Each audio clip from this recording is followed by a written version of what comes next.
श्री इमरान प्रतापगढ़ी जी। धन्यवाद सभापति महोदय। हम ही को कातिल कहेगी दुनिया, हमारा ही कत्लेआम होगा। हम ही कुएं खोदते फिरेंगे, हम ही पे पानी हराम होगा। सभापति महोदय, सन 1947 में दिल्ली की जामा मस्जिद की तारीखी सीढ़ियों पर खड़े होकर के भारत रत्न मौलाना अबुल कलाम आजाद साहब ने कहा था कि मुसलमानों कहां जा रहे हो, ये है तुम्हारा मुल्क, यहां तुम्हारे आबाओ अजदाद की कब्रें हैं। उस वक्त मौलाना आजाद की ये सदाएं सुन करके लोगों ने अपने सरों की गठरियां उतार करके रख दी थी। आज उसी दिल्ली में मौजूद देश की संसद में एक बिल आया है जो हमसे उसी जामा मस्जिद की सीढ़ियों के सबूत मांगेगा, जो उन्हीं सीढ़ियों के पास अपनी कब्र में सोए हुए मौलाना आजाद को फिर से कब्र से सदा देनी पड़ेगी कि ये जो कब्र है वो मेरी कब्र है, ये किसी सरकार की जागीर नहीं है। सभापति महोदय, मैं जहां खड़ा हूं इसी संसद भवन के सामने सड़क के उस पार अपनी कब्र में सोए हुए भारत के पूर्व राष्ट्रपति फखरुद्दीन अली अहमद की कब्र है। शायद अब उस कब्र से भी सदाएं आए कि ये कब्र मेरी कब्र है, ये सरकार की जागीर नहीं है। सभापति महोदय, मैं वक्फ कानूनों में किए जा रहे संविधान विरोधी बदलावों के खिलाफ बोलने के लिए खड़ा हुआ हूं। संविधान का आर्टिकल 14 हो, 29 हो, 30 हो, चीख चीख कर कहता है कि देश में सब बराबर के हकदार हैं। आर्टिकल 26 कहता है कि सबको अपने अपने मजहबी कामों के लिए मंदिर, मस्जिद, गिरजाघर, गुरुद्वारों का निर्माण करने का हक है और उसका रखरखाव का भी हक है। लेकिन डॉक्टर बाबा साहब अंबेडकर के संविधान को हर दिन कुचलने वाली ये सरकार देश के मुसलमानों से नफरत में इतनी अंधी हो गई है कि खुलेआम देश की संसद में देश सरकार के माइनॉरिटी मिनिस्टर साहब और होम मिनिस्टर साहब झूठ बोलते हैं और देश को गुमराह करते हैं, झूठ शब्द असत्य बोलते हैं। सरकार ने इस बिल का नाम उम्मीद रखा है। मंत्री जी कल से इसे देश के मुसलमानों के लिए नई उम्मीद बता रहे हैं। नहीं मंत्री जी, न तो ये बिल मुसलमानों के लिए नई उम्मीद है और न ही उम्मीद की नई किरण। सभापति महोदय, भाजपा ने पूरे देश में वक्फ के नाम पर कई सारे झूठ फैलाए हैं। आइए आज उनकी सच्चाई पर बात करते हैं। वक्फ ट्रिब्यूनल को ऐसे बताया जाता है जैसे वक्फ ट्रिब्यूनल कोई मजहबी खाप पंचायत हो। सभापति महोदय, जबकि सच्चाई यह है कि वक्फ ट्रिब्यूनल भी तो सरकारी न्यायिक विभाग है जिसमें सरकार द्वारा नियुक्त जज होते हैं, जिसमें प्रशासनिक अधिकारी होते हैं, कहीं ऊपर से थोड़ी आ गए।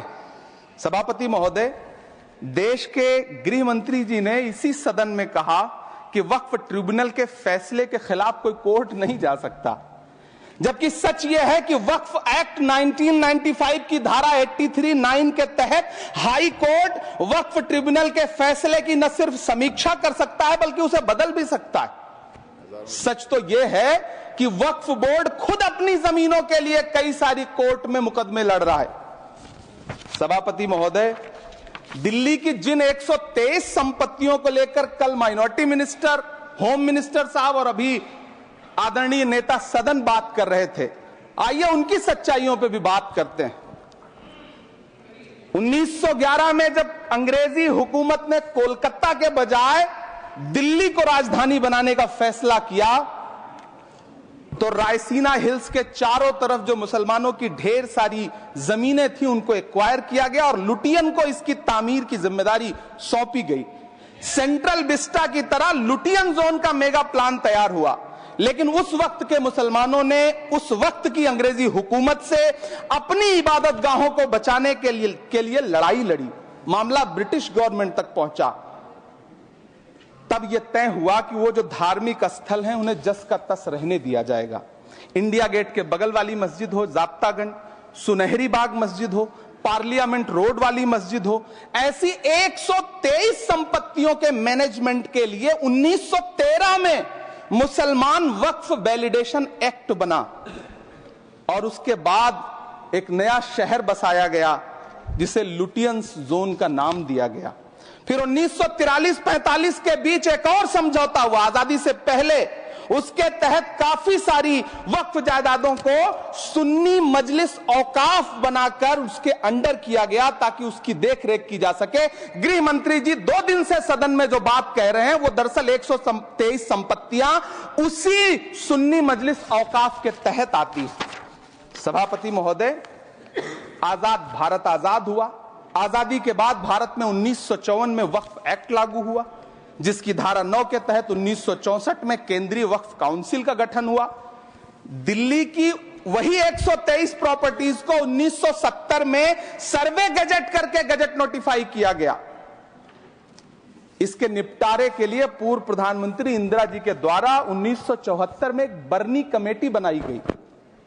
बर्नी कमेटी ने 1976 में इन 123 संपत्तियों को दिल्ली वक्फ बोर्ड की संपत्ति होने की रिपोर्ट सौंपी।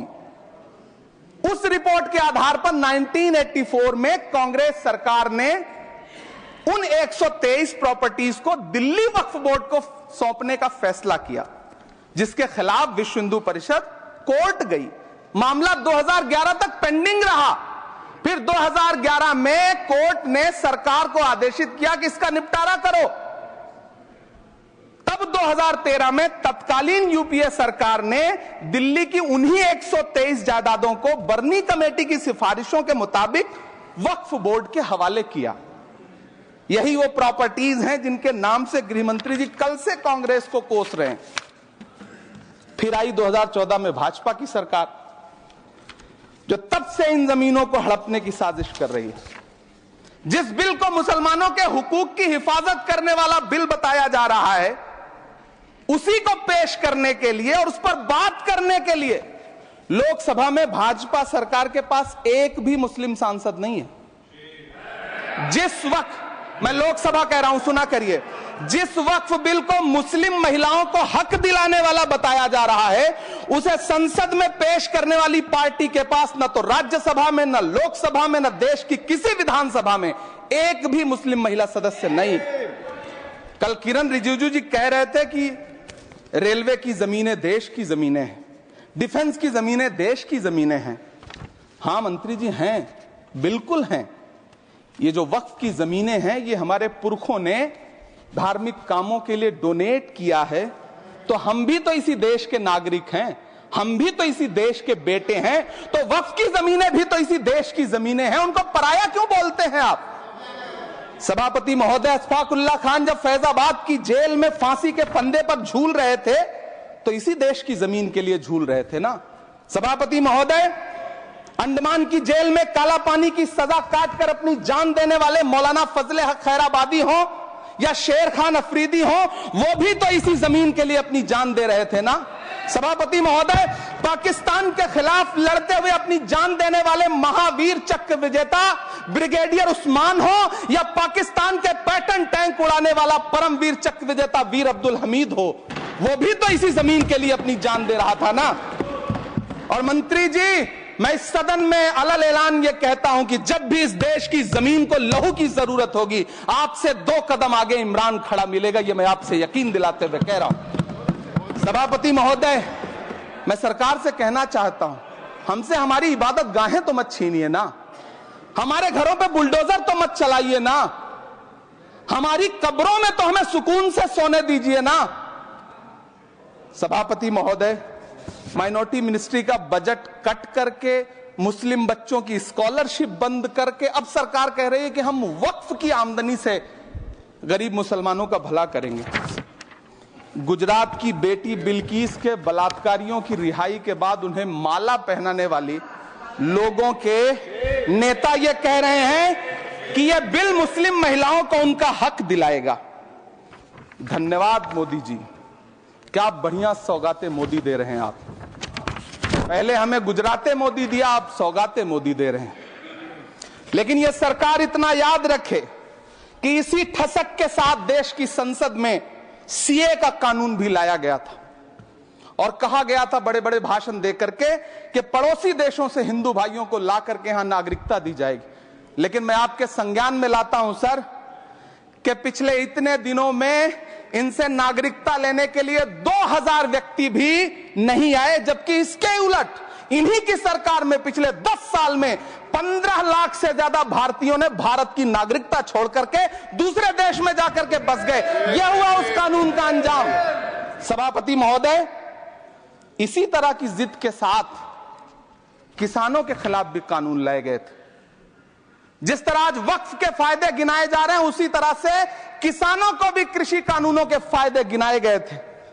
लेकिन अंजाम क्या हुआ?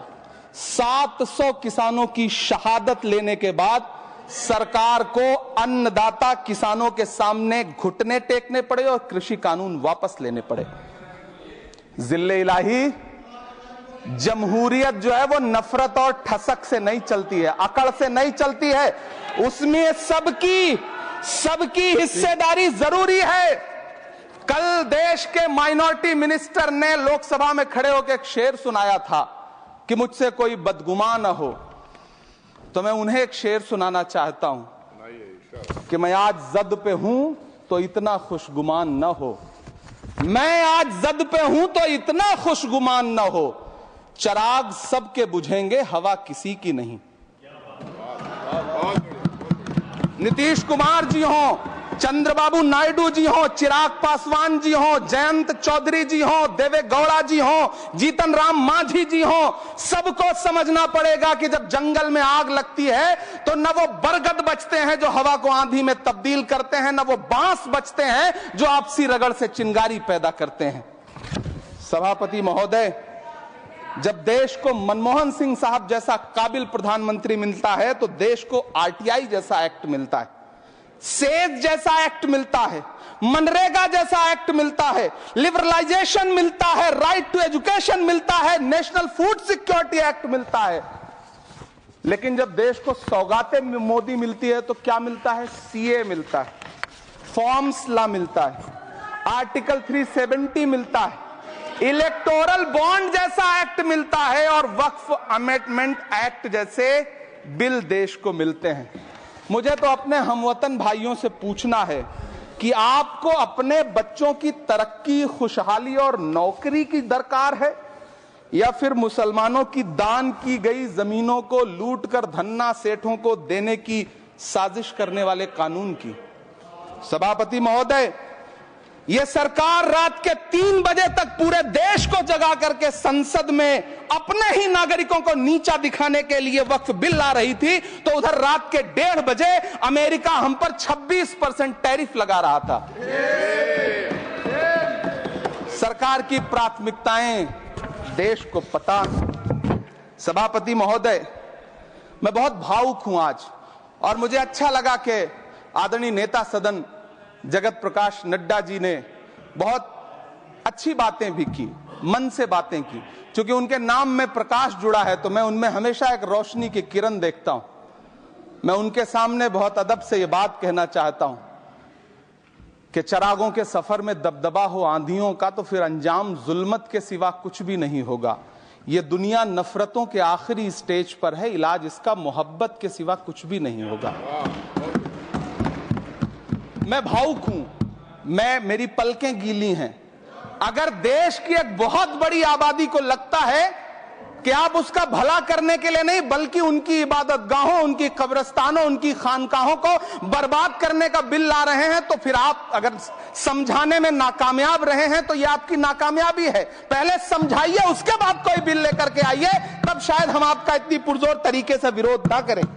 लेकिन सभापति महोदय, मैं अंत में सिर्फ इतना कहना चाहता हूं कि इस बिल में जो भी पॉइंट्स दिए गए हैं, बॉम्सी पोर्टल देख लीजिए, सरकार का झूठ आपको पकड़ में आ जाएगा। हम डरे नहीं हैं, हम सिर्फ सरकार से अपील कर रहे हैं कि हमें अपना समझिए। हम आपके अपने हैं, इस देश के नागरिक हैं और आप ताकत में हैं। संख्या बल के आधार पर बिल हो सकता है आप पास करा ले, लेकिन आपको यह बात समझनी पड़ेगी कि हम तो वो तारीख हैं, जहनों में रहना है जिसे कागजी पुर्जे नहीं जो फाड़ डाले जाएंगे। जिस जमीन पर मैं खड़ा हूं यह मेरी पहचान है। आप आंधी हैं तो क्या मुझको उड़ा ले जाएंगे? आपको यह बात समझनी पड़ेगी। आपको अगर इतना विपक्ष की तरफ से पहले जेपीसी में इतने सारे पॉइंट्स आए और उसके बाद कल से लोकसभा में और राज्यसभा में सुझाव आप सुनने को तैयार नहीं है, लोगों की शंका को दूर करने के बारे में आप बिल्कुल सोच नहीं रहे, बस आप कह रहे हैं यह बिल उम्मीद की नई किरण है। नहीं साहब, इसे भले किरण जी लेके आए हैं, लेकिन ये उम्मीद की नहीं बल्कि नाउम्मीदी की किरण है। और इस देश की एक बहुत बड़ी आबादी इस बात से खदशे में है, शक में है कि आप सीधे उनकी जमीनों को लूट करके धन्ना सेठों को बेचना चाहते हैं। मेरी अब भी आपसे अपील है कि इस बिल को वापस लीजिए। यह बिल कहीं से आपके अपने नागरिकों के लिए अच्छा नहीं है। यह बिल सिर्फ इस देश के मुसलमानों को नीचा दिखाने का और अपने एक ऐसे मतदाता वर्ग को खुश करने का बिल है जिनको इस बिल के पास हो जाने से कुछ मिलेगा भी नहीं, लेकिन आप एक नैरेटिव देना चाहते हैं, एक मैसेज देना चाहते हैं। मेरी आपसे अपील है कि कृपया ये जो सबका साथ सबका विकास का नारा है, इस नारे को रत्ती भर तो चरित्रार्थ कर दीजिए। बहुत बहुत धन्यवाद।